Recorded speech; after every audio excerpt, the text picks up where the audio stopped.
Welcome to the Vantage HR Influencers Podcast. This podcast is sponsored by Vantage Circle.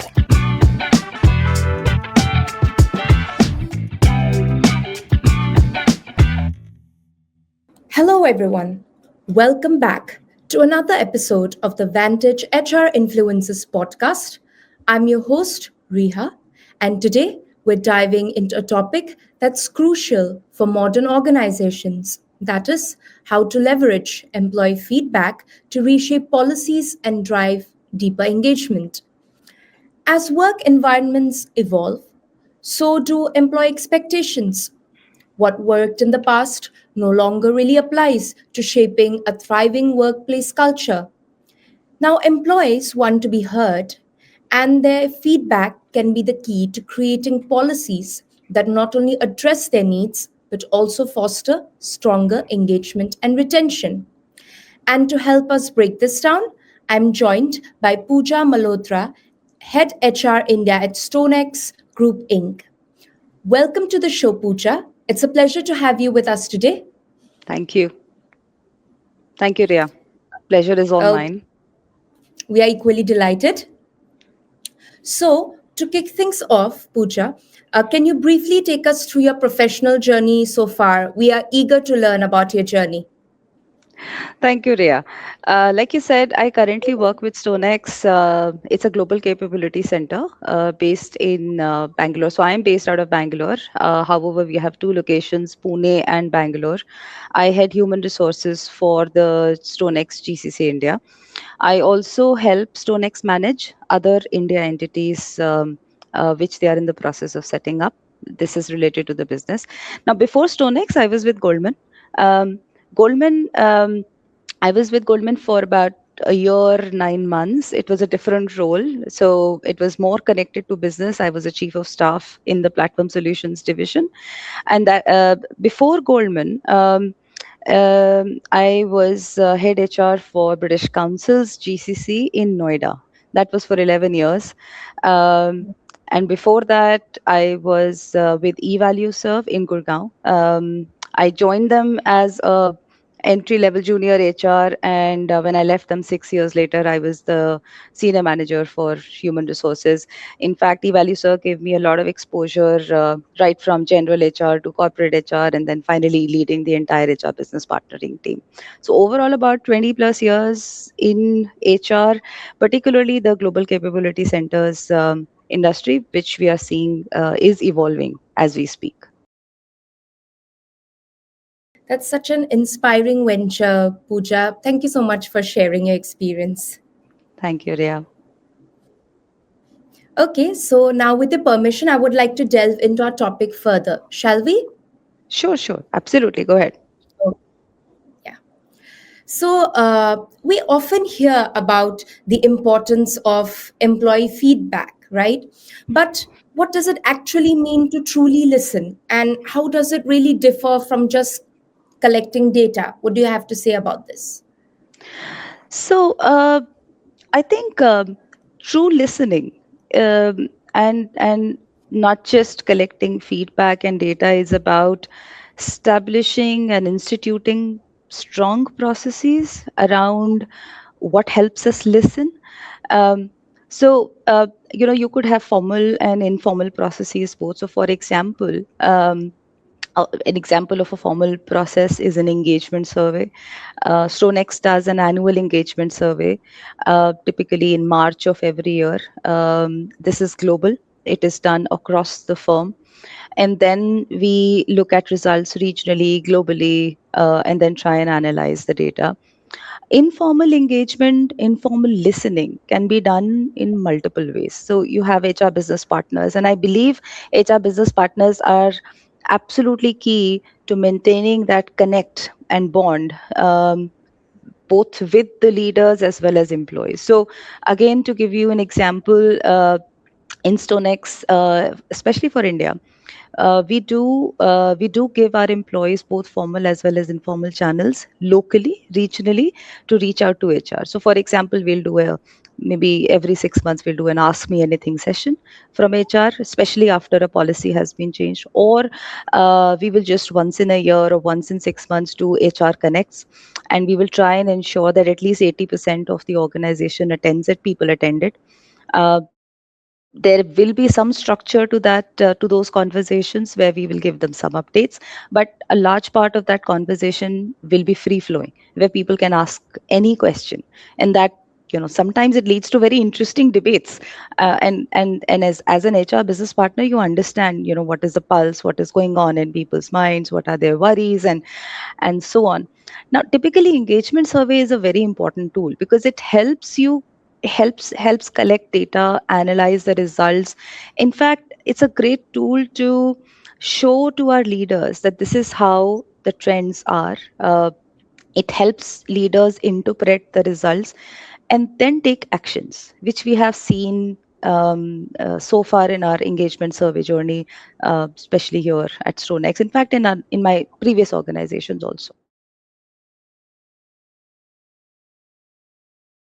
So, Pooja, these are some interesting initiatives that you have shared about establishing processes, about the formal and informal listening, and how engagement surveys are crucial, right? And how StoneX has implemented them, okay, for proper feedback, or together proper feedback, right?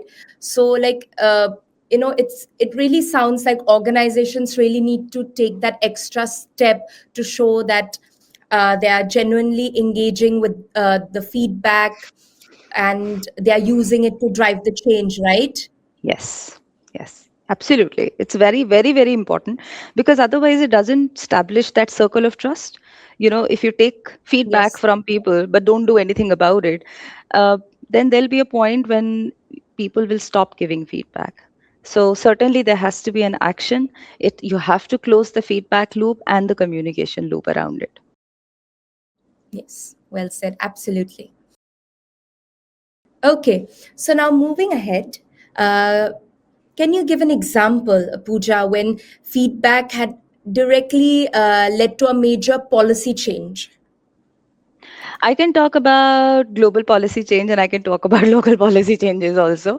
But so the whole feedback which came in our engagement surveys, and this is but a couple of years ago, the global engagement survey in StoneX told us that there is a lot of feedback around career development, upskilling, trainings, people's growth. So people were concerned about it, because they thought that we should have more opportunities and more avenues available for it, and that led to a big policy change. I should say two big initiatives. One was around investing heavily in LinkedIn learning.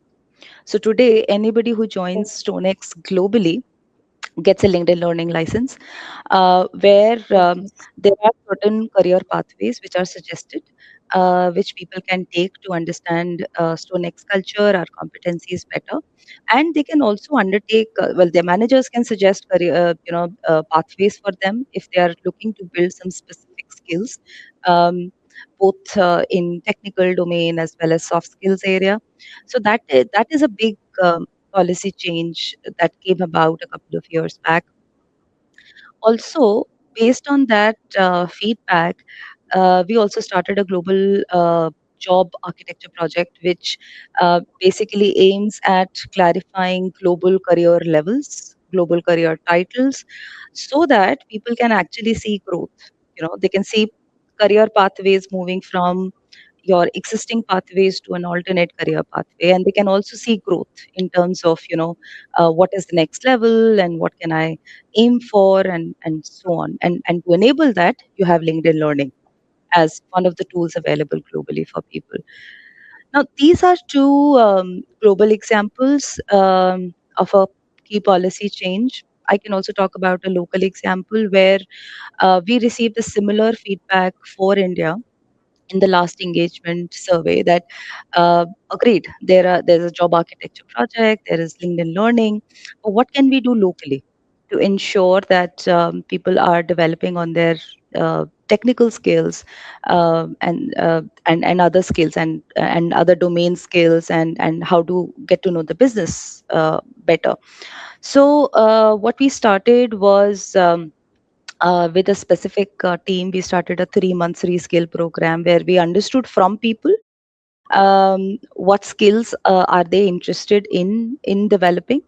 We shortlisted three skills from that entire list. One was around, how do you start creating smart dashboards, how do you use, how can you reduce manual intervention, manual work, and create smart reports. Um, and the other one was on effective communication. So these two, in fact, one has been delivered, the other one is in the process of being delivered. I think that's something that people really appreciated. So these three examples, I mean, both globally and locally, are perfect instances of where people said, we heard, and we ensured that we do something about it. People can see the change, they can see the outcome for themselves.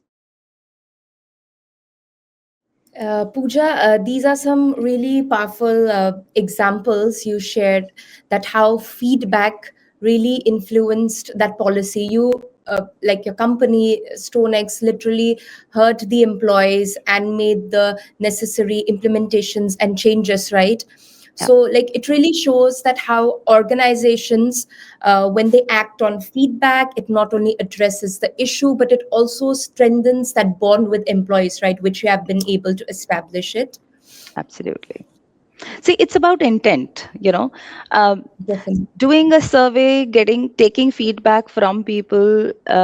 You have to do it with the right intent, and the intent should be that, uh, let us hear what people have to say, and then we will Yes. try. I mean, of course, we cannot cater to everyone's wish list, but Yes. let's Yes. understand the trend. Let us understand what are people trying to tell us.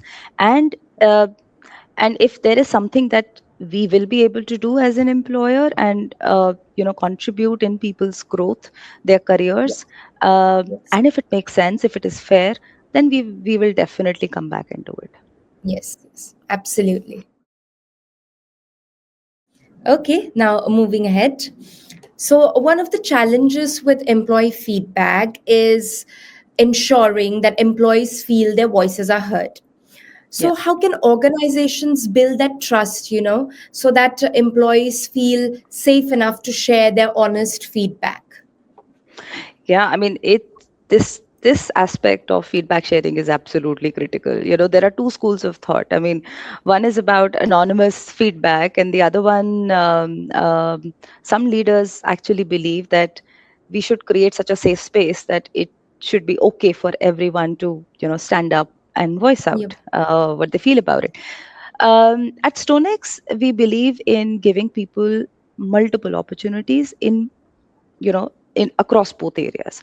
There are strong processes that define, um, how people can give feedback in a confidential and safe space where anonymity is maintained. So, for example, our Yes. engagement survey, it is not done through an in-house tool. There is a third party which conducts the survey. There are specific guardrails built around how the data is looked at and analyzed. For example, um, if there is a team which has less than 5 people, the scores will not be shown, right? Because then you can actually get into, oh, who said that and who's given that feedback. So there are some specific guardrails built like that, and also it is communicated by leaders to people before the survey starts, that this is absolutely confidential. It's a third party survey which is going to maintain the anonymity and the confidentiality. Um, on the other hand, we also believe in giving platforms to people where say, when people, when there are leaders visiting India, for example, we organize connects with our, say, interns or other specific teams. There's always an open forum. There's always a Q&A portion given, time given for open Q&A, and people ask very interesting questions. We do regional town halls. In fact, we do global town halls. We had one last week. where people were given the opportunity to ask our executive committee uh, any question. These questions were taken before the town hall, and they were, I can tell you, most questions were taken up, even if those questions were around some regional nuances, but still our executive committee uh, took time to answer those questions. There's a section called Ask Exco on our website, on our internal website, where people can ask a question to any of our executive committee members, and if they choose to, they can ask in a confidential manner. So, having those strong processes is important, and also what I said earlier about closing the feedback loop. People will give feedback and will continue to give feedback if they believe that somebody is listening and somebody is doing something about it. That, I mean, that builds trust. That if I say Yes. something, then there is a listening board. There is an opportunity where the management team, the executive committee, or the human resources team listens to the feedback that I have to give, and they will do something about it. So that builds trust. So I think both things are important: having a strong process and guardrails in place, and also the intent to close the feedback loop.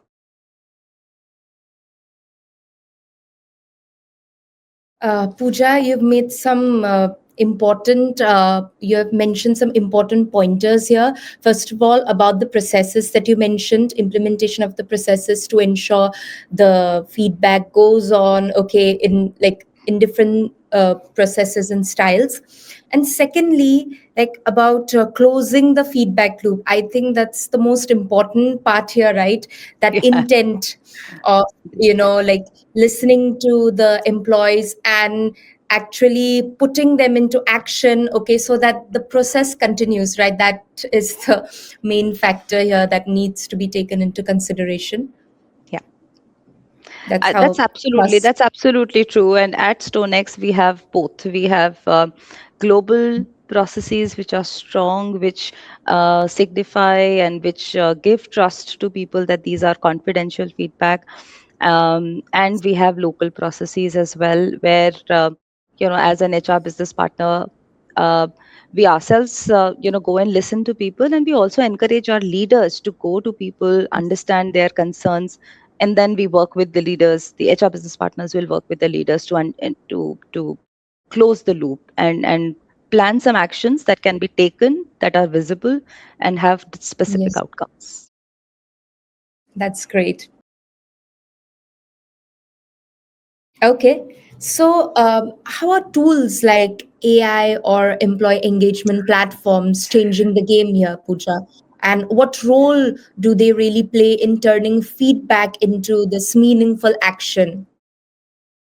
Look, AI is changing the game in every field, including human resources, and I think, uh, and we are already using AI to analyze our engagement survey feedback. So there's an option where you can generate heat maps um, across teams and Yes, across the feedback themes that are coming in, and AI is doing yes, that for you. Um, I think AI will make the analysis of the feedback far more faster, quicker. Will give you some specific trends to look at. Of course, you have to apply some human knowledge, some human intelligence, and that's why I keep saying that HR business partners need to know the pulse on the ground, to not just blindly believe what AI is telling you, but also to understand that yes, AI is another tool which is giving you an analysis that is quicker, faster. You don't have to wait for months for somebody to look at Excel sheets and make that analysis. But yes, AI is giving you a quick result. Um, and then, as a human resource business partner, let me also add a little bit of my analysis to that result that AI is giving me. I think both have to go hand in hand. AI will make it faster, for sure. Um, we're also looking at One of the goals for the global HR teams this year, well, I should say in 2026, is to explore how AI can help us better employee experience. we are we are looking at we're looking at different agents that can help us make the employee experience better, either through a self service, or say a policy trained agent that can answer people's questions. Um, and and while people use these agents, there will be an analysis, of course, of what kind of questions are being asked.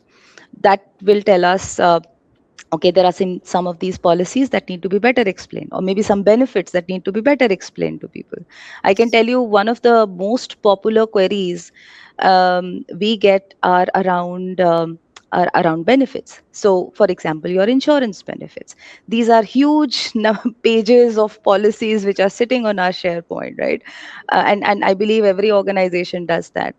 But people have every person, every new hire, even your tenured employees will have questions around, when they specifically face a situation. I mean, they will not look at the insurance policy at the beginning of the year, but then what can we do to help them understand better? Is there a chatbot? Is there an agent that can analyze their specific queries and answer some basic questions upfront, uh, and in the process save an employee's time and even an HR business partner's time. So therefore, a better experience. So those are some of the priorities. AI certainly is one of the priority that we are working, that we will work on in StoneX, especially in HR. We are looking at how can we apply AI, not just for efficiency purposes, but also to better employee experience. So, this thing about AI that you mentioned, Pooja, about making analysis of feedback faster and quicker. I guess that's one of the major key takeaways. Okay. So, this and how it has to go hand in hand with your personal and human analytical aspect as well, right? To go hand in hand with that, and how AI can be used for or leveraged for enhancing employee experience. So Yes. that's another key point here that you Yeah. made. So like these like AI tools, they're really making it easier, or at least faster, and like you mentioned, for HR teams to really respond in real time and to accelerate all the feedback progresses in organizations, right? Absolutely. So, one of the things I believe is feedback delayed is action denied. You know, I give a Absolutely. feedback today and an action is taken like 9 months later because somebody, was analyzing, big data on Excel sheets. I mean, Absolutely. that's not the employee experience we want to deliver, right? I Yes. mean, if Yes. there is a low hanging fruit, if there is an action that needs to be taken immediately, AI will Yes. support, because it will give me Absolutely. data points, it will give me things that I can take actions on, or leaders can take action on. And I think Absolutely. that's one of the uses that I'm really looking forward to from an AI implementation. Well said, Pooja. Okay, moving ahead. So, what do you think, Pooja, how organizations can use feedback to predict trends and behaviors within the workforce? So, we've spoken a lot about uh, data around feedback that is given and how it can be analyzed. Um, I think, and I said something about, yes, AI can help you generate faster data analysis, but then you have to use your human quotient also. And that human quotient is empathy, really. Um, if as an HR, if as an HR business partner, you have strong ears on the ground, you connect with people, you hold regular, informal formal connects with people, you will understand how and when to use that empathy along with a hard data analysis from AI. So that's one. um, Yes. Also, these the analysis and the themes that it generates, it can certainly lead to several actions, indications around what specific actions need to be taken. And like I said, intent has to be there with the management and the leaders to close loop on that, on that feedback that is being given. Another important factor is, and I've mentioned it before, HR business partners specifically today have to maintain strong connections both ways with their leaders as well as people. Because I think HR business partners are in a unique position to build that bridge, or to bring leaders closer to people. And that's really where they can really be the champions of employee of organization culture, where you know they understand that in a specific pocket there are certain issues. They alert the leaders, work with the leaders to create a joint action plan, and then help support the leaders put that action plan in place. So I think some of these aspects will help us predicting trends and behaviors. And HR business partners, HR specifically, sit right in the middle. So this thing about empathy, Pooja, that you mentioned, I guess that's the most crucial point here. Yes. That like every HR leaders out there should uh, try to focus on. Empathy is the core of every process or every Absolutely. organization, right? And Yeah. how this point on building connections with leaders and employees, that is also one of the major factors in establishing or like predicting trends and behaviors within the workforce, right? It helps with that, like you mentioned. Yes, absolutely. And I see it playing every day, not just here in StoneX, in my previous organizations also. Um, HR business partners play a very crucial role, a very important role in bringing leaders and people together. Um, Yes. and they're sitting at a wealth of information in terms of feedback, Yes. either gathered through surveys. These could be annual or semi-annual, or maybe in some cases even monthly, Yes. Yep. and also uh, some other channels, some other opportunities that HR business partners create, like Yes. HR Connects, open forums, Ask Me Anything sessions. All of this contributes to understanding what people are thinking on the ground, what is the Yes. feedback telling us, and what should be our action plan. But everything has to be done in partnership with business, with the leaders.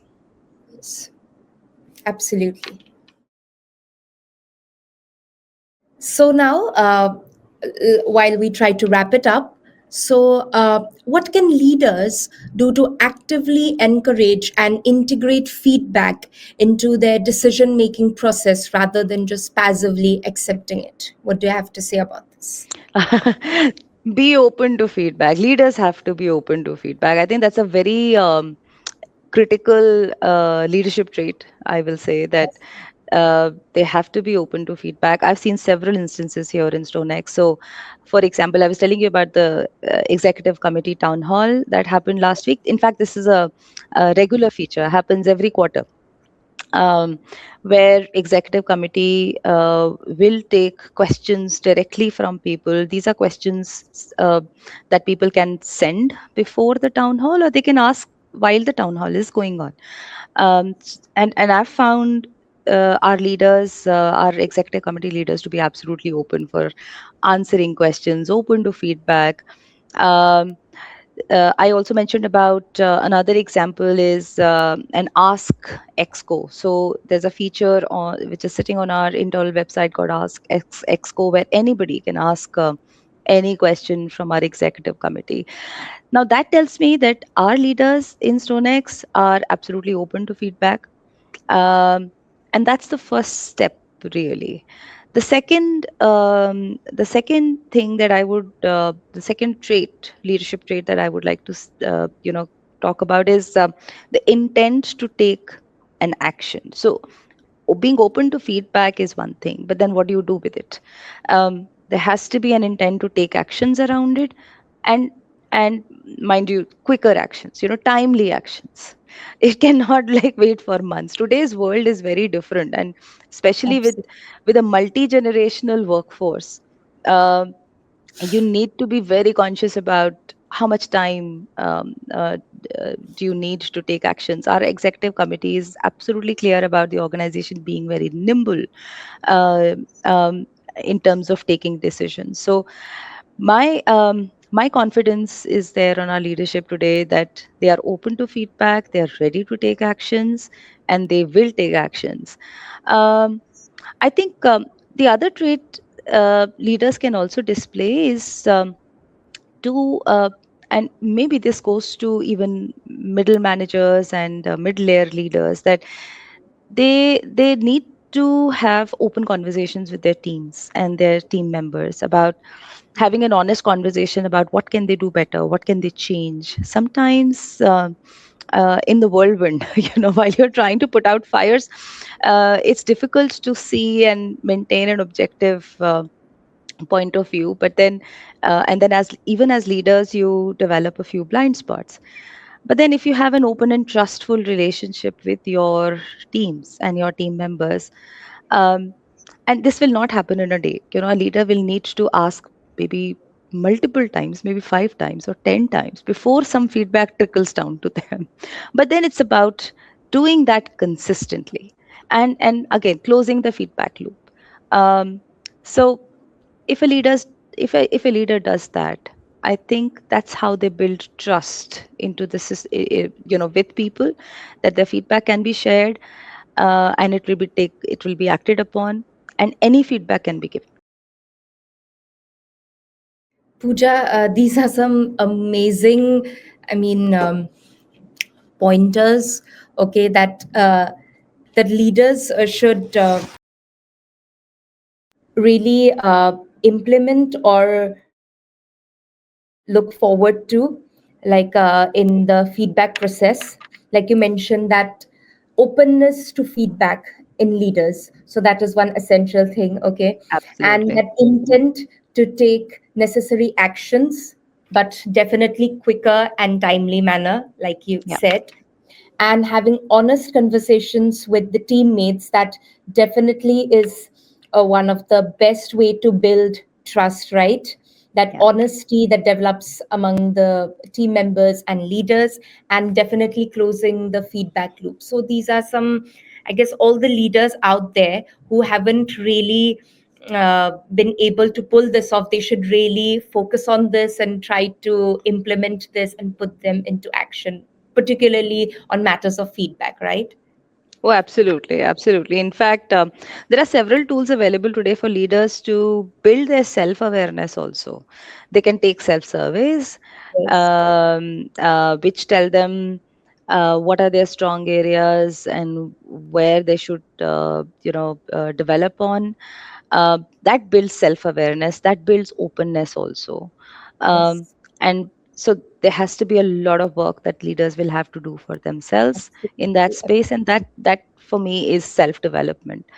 And then, Yes. keep asking for feedback from your teams, from people that you work with, your peers, your colleagues. Everybody will have Yes. something to say, will have a different blind spot for you. Absolutely. And like you mentioned, consistency should be the key, right? Consistency. Oh Yes. yes. Yeah. Absolutely. Okay. So, so Pooja, we have finally come to the end of our session. So, thank you so much, first of all, for joining us today, Pooja, and My pleasure. sharing your incredible insights. It's been more than a pleasure hearing your perspective on leveraging employee feedback to shape policies and enhance engagement. And we truly appreciate your time and your expertise. And I'm sure everyone tuning to this session is inspired by your expertise and is walking away with a wealth of information to ponder. Thank you so much, Riya. Pleasure is all mine. It's always great talking to Vantage Circle and people like you. Thank you so much. You have a good day. Thank you once again, Pooja. And to our listeners out there, thank you for tuning in. We hope you found today's conversation as enlightening as we did. So until next time, take care and we'll see you soon. Thanks for listening to Vantage Influencers Podcast. Be sure to subscribe on Apple Podcasts, Spotify, and our Vantage Circle YouTube channel for the latest episodes.